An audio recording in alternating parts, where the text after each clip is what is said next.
Hello, my friends, and welcome back. Thank you very much for being with me again today. Is Belarus going to be invaded or will Belarus invade?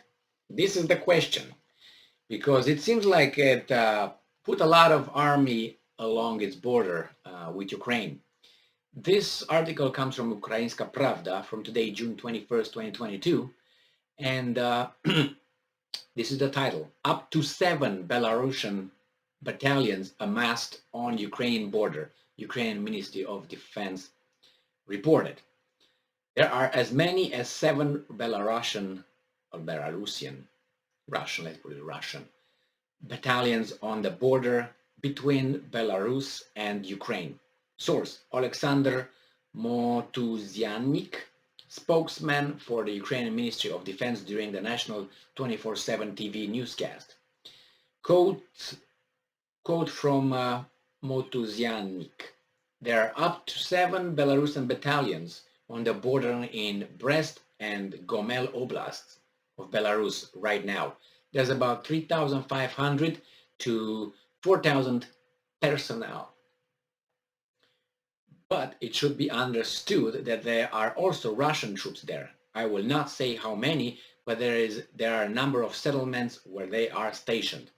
Details: according to Metuziannik, the Belarusian army has 60,000 soldiers in total, but Lukashenko's government wants to increase it by another 20,000, so they are actively recruiting Belarusians into the army.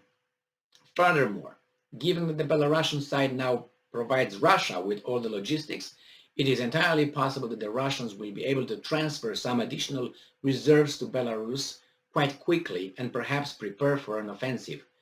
But it is important to be prepared for this.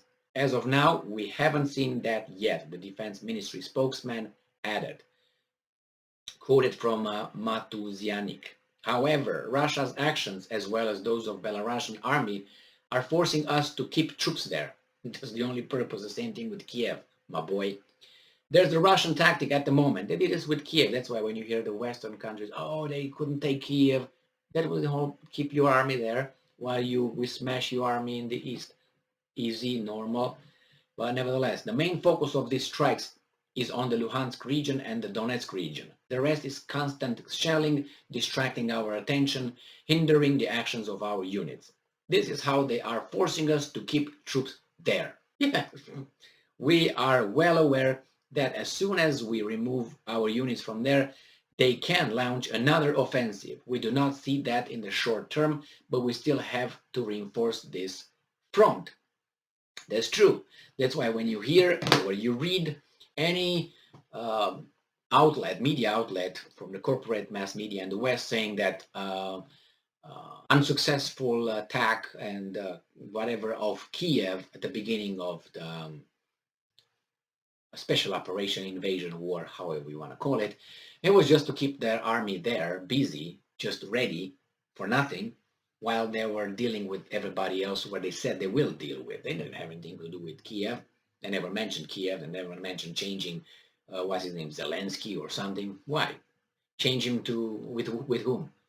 3 other generals, all of them with big egos? You don't want that. Deal with one guy that you know that guy is London's and Washington's boy, in that order, and that's it. He's just following orders, as what's his name, retired Colonel Doug McGregor, United States, said. He's just a puppet. We all know that. Who doesn't? Too bad.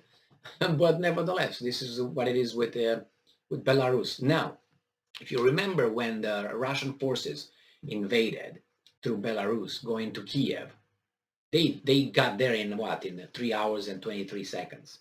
That's what they got over there. That's how fast they got. Unopposed, opposed, I don't know. They got quickly. They surrounded Kiev, waited over there, and they said, okay, now we go back. And that was it. Shot some fire, so the guys were kept busy a little bit, and that's it. That was the whole thing. And they retreated. So if they were able to get so fast to Kiev one time, at the beginning when everybody was ready and knew where everybody is, and they had everybody is with the big muscles ready to fight, what about now when you transfer forces from here, from there? I'm talking about Ukraine. How would you be prepared to defend that invasion again that you were not able to stop it in the first place when you were still fresh and everything was ready. Yeah, maybe you got a few more cannons, 2 or 3, but I don't think that's going to make a difference. So Kiev is not going to be attacked, but they keep them busy over there.